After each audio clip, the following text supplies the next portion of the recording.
How you guys doing? This is Josh here with Ohio Fish Rescue.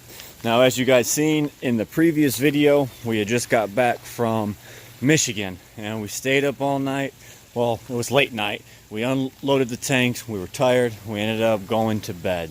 So today we're here to show you what we actually picked up and what everything is. So if you look right here, these are all individual little top of the line filters, UV sterilizer. This is a filter hooked up to a UV sterilizer in one. Goes through three different barrels, two of them filters, one for the UV sterilizer. These are single standalone mechanical filters. These things are supposed to be top of the line, and I have not yet heard of these, so I'm going to do my research on them.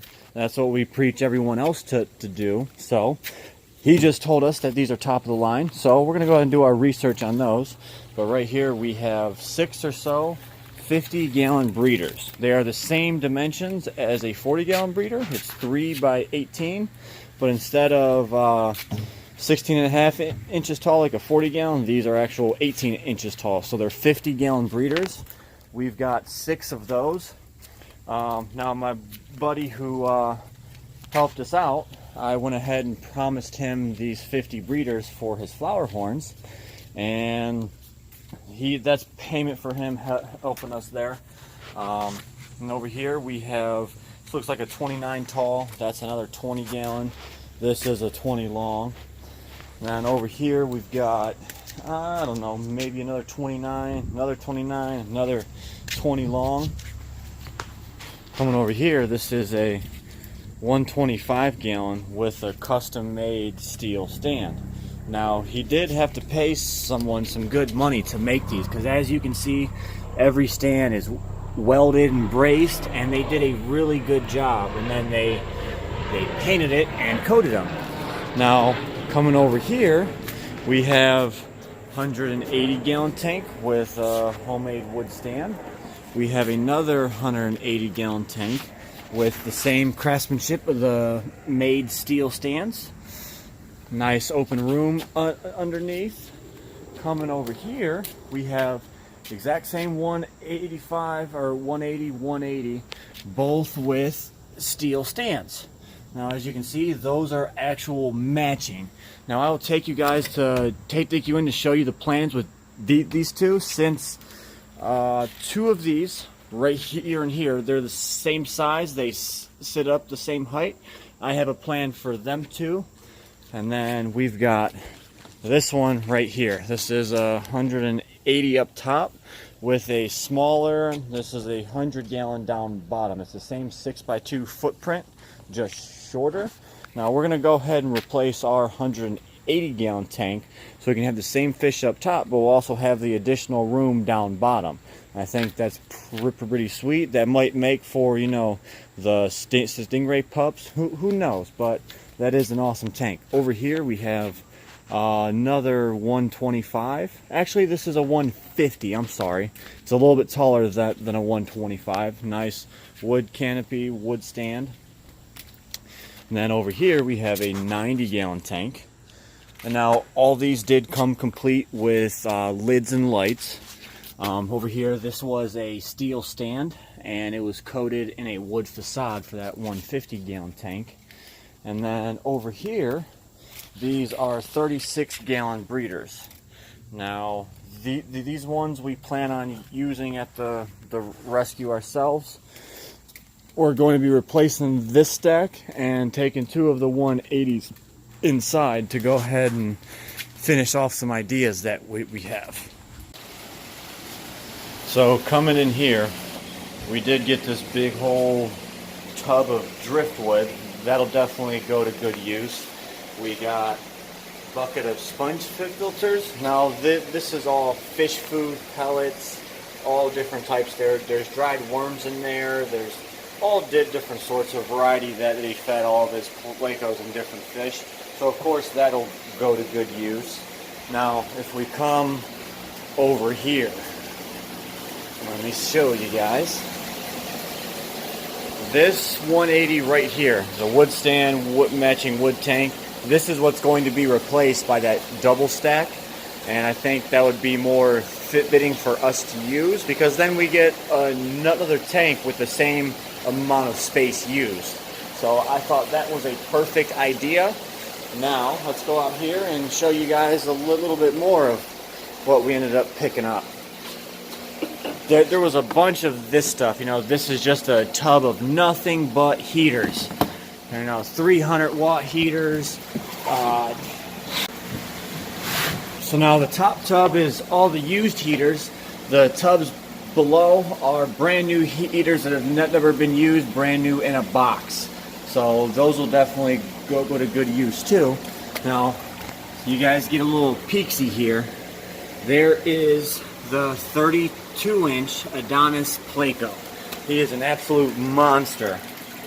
Oh my goodness.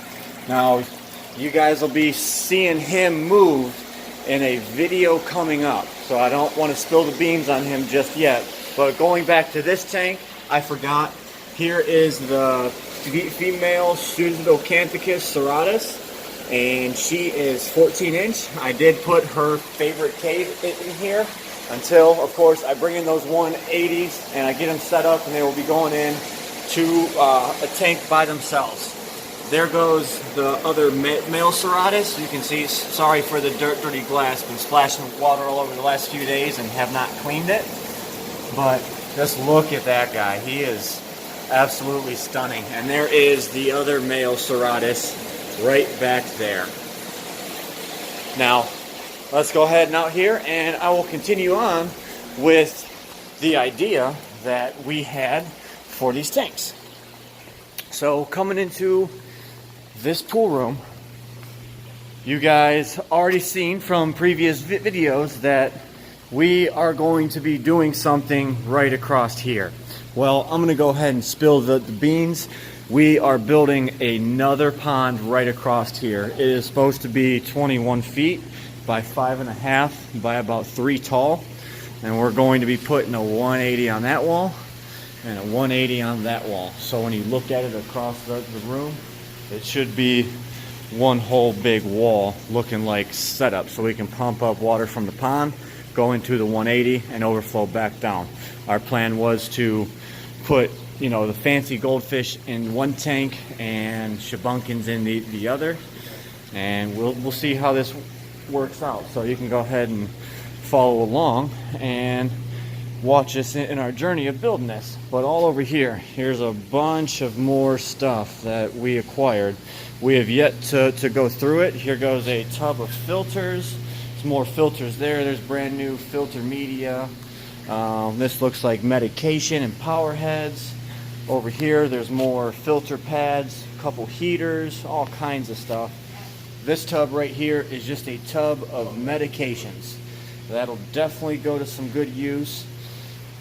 This was probably one of the most exciting things that we picked up, because that's what we spend a lot of our money on, is meds around here. So can't get mad about that one bit.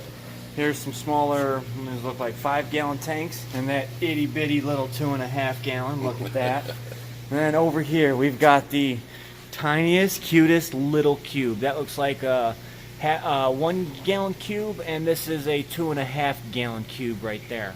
But those are brand new. Over here we've got a tub filled with UV sterilizers. And over here, these drawers, I don't even know what's in here yet. My dad went through these. There goes some aquarium sealant, some filter cartridges, more pads, airline. Alrighty, then over here in this tour, nothing but flue vault parts, because we got a bunch of filters, which I will take you up and show you as well. And here is power heads, some screening. Yeah, there's, I don't even know what a bunch of these are. There's a UV filter from Aquasea. Basically a bunch of good stuff. Oh, these are temperature controllers you can plug your heaters into, and it basically tells it when to turn on and when not to. I think that's pretty awesome. Now, let me go ahead, go back here. Yes, there's more. There is always more. But we've been going through this so we can break this up and pretty much divvy it out to where we want it. Back here, We've got a bunch more stuff. Here goes this sump. This came in with him. This was powering one of the racks. And what else? We've got a bunch of parts. These boxes, nothing but boxes of Pleco caves, filter parts, but these are mainly all filter caves and decorations all through here. We did get this tub of, just parts, so we always store that away just in case someone ever needs an impeller or something like that. But let me go ahead and take you up front.